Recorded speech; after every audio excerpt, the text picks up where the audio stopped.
안녕하세요, 겟지입니다. 오늘은 키장남이 연애를 하기 위해서 가장 중요한 것들에 대해서 다뤄볼 거예요. 지금 재생 목록에 있는 가장 중요한 부분을 다룰 테니 꼭 집중해주세요. 가장 중요한 건 접근 횟수를 늘리는 것입니다. 아무리 못생긴 사람도 세상에 여자가 절반인데 그 여성들한테 모두 접근한다면 그중 한 명이라도 연애하고 싶은 마음이 있지 않을까요? 그래서 접근하는 횟수를 늘리는 것은 굉장히 중요합니다. 무작정 접근 횟수만 늘린다고 되는 건 아니고요. 효율적이지 못한 방법으로 하면 40번 물어봐도 한 번도 번호를 못 받을 수 있습니다. 제가 이런 방법은 조금 이따가 접근 방법에서 알려드릴게요. 그런데 접근 횟수만 늘린다고 되는 것이 아니고요. 본인에 대한 메타 인지를 한 상황에서 본인 수준에 맞는 여자에게 접근하는 것이 굉장히 중요합니다. 메타 인지를 하는 방법은 쉬워요. 이제 길거리 가거나 지하철 같은 데서 사람들 보잖아요.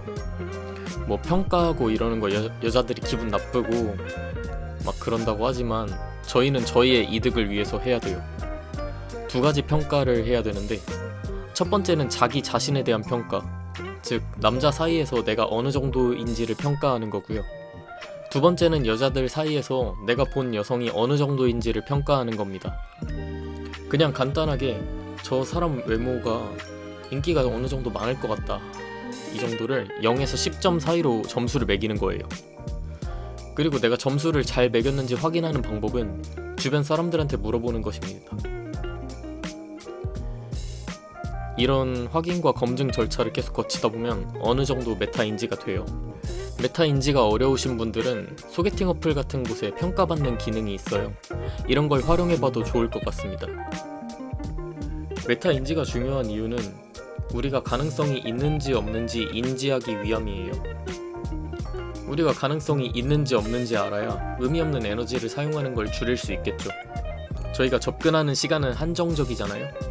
그래서 번호를 줄 만한 여자 반절, 안 주겠지만 도전해볼 여자 반절 정도 안 상태에서 도전을 한다면 저희가 에너지를 어디에 집중할지 확연하게 알 수 있겠죠.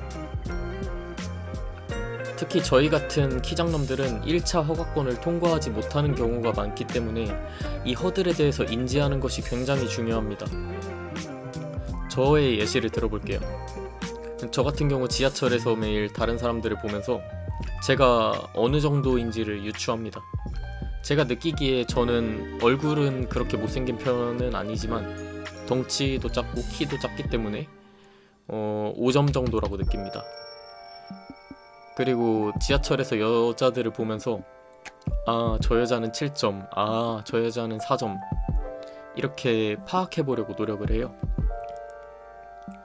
그리고 저는 저와 한 단계 더 높은 여자인 6점의 여자에게 가장 많이 접근합니다. 저의 필요에 따라서 컨디션이 좋고 에너지가 많을 때는 7점의 여자에게 접근하고요. 컨디션이 좋지 않고 어떻게든 여자를 만나고 싶을 때는 4점의 여자에게 접근합니다.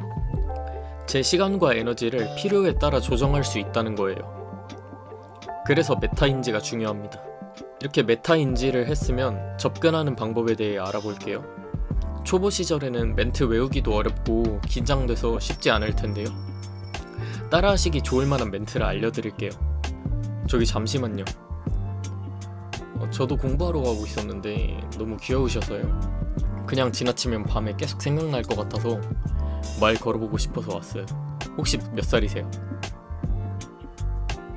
여기서 포인트는 저기 잠시만요 이후에 2초에서 3초간 정적을 하는 거예요.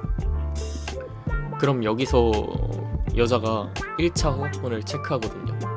아마 눈으로 흘겨볼 겁니다. 제 외모나 키 뭐 이런 것들에 대해서. 그리고 나서 무시하거나 더 들어보려는 태도를 보일 거예요. 만약 더 들어보는 태도를 취한다면 되게 생각보다 동안이시네요. 저는 28살인데 부담되지 않는 선에서 연락하고 지내고 싶어요 하고 핸드폰을 들이밀면 됩니다. 이게 외우기 어려울 수 있는데 성공률은 더 높을 거예요. 그리고 외우기 쉬운 것도 알려드릴게요. 근데 성공률은 보장 못해요. 초반에 접근에 익숙해지는 단계에서 쓰세요. 저기요, 너무 아름다우세요. 부담드리지 않는 선에서 연락하고 지낼 수 있을까요? 이런 식으로 짧은 접근 방법은 접근 공포증을 덜어내는 데에 도움이 될 수 있습니다. 그 신천지 같은 거 하시는 분들이 있잖아요. 그런 분들한테 접근 당하면서 생각이 든 건데, 처음에는 부정적인 감정이 많이 들었었다가 신천지 하시는 분이랑 대화를 조금 점점 하고 나니까 경계가 조금씩 풀리더라고요. 아, 이 사람도 그냥 사람이구나. 제가 그런 감정이 들었었습니다. 그래서 아마 여자분들도 접근 당하는 입장에서 똑같지 않을까 싶어요. 그래서 경계를 풀려면 스몰 토크가 중요한 것 같습니다.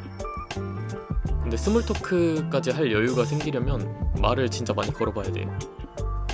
제가 짧은 멘트 방금 알려드린 것도 이렇게 활용을 해보시면 좋을 것 같아요. 근데 짧은 멘트조차 어렵다 하시는 분들은 밑에 1대1 클래스로 연락 주시고요. 구독자 100명 될 때까지 무료로 알려드리겠습니다. 또 이것들 외에도 장소나 상황들을 고려해서 번호를 물어봐야 되는데, 자세한 부분은 1대1 클래스에서 알려드릴게요. 오늘은 이렇게 접근하는 방법까지 말씀드려봤는데요. 가장 중요한 건 실천이에요. 제가 이렇게 알려줘봤자 직접 하지 않으면 의미가 없어요. 꼭 나가서 실천해보시고 질문이 있거나 어려운 부분이 있으면 1대1 클래스로 문의 주시면 감사하겠습니다. 솔직히 접근하는 거 낚시랑 같아요. 뭐 좋은 낚싯대가 있으면 되게 큰 물고기도 낚을 수 있겠죠. 좋은 낚싯대는 키나 잘생긴 얼굴 이런 게 될 수 있는 거겠죠. 안 좋은 낚싯대로 큰 물고기를 잡을 수는 없잖아요. 잔챙이들만 낚을 수 있겠지. 그것처럼 외모 관리해주시고 뭐 태어난 부분에 대한 한계도 분명히 있을 거예요. 그런 부분에 대해서 본인만의 낚싯대를 갖고 있을 거고. 근데 저희가 낚시 바늘 자체를 물가에 던지지 않으면 물고기를 낚을 수가 없어요. 그니까 되도록 실천하는 게 중요합니다. 많이 하다 보면 운 좋게 큰 물고기를 낚을 수도 있겠죠. 그러니 꼭 많은 시도해 주시고 물고기를 낚으셨을 때의 쾌감도 느껴보시면 좋을 것 같습니다.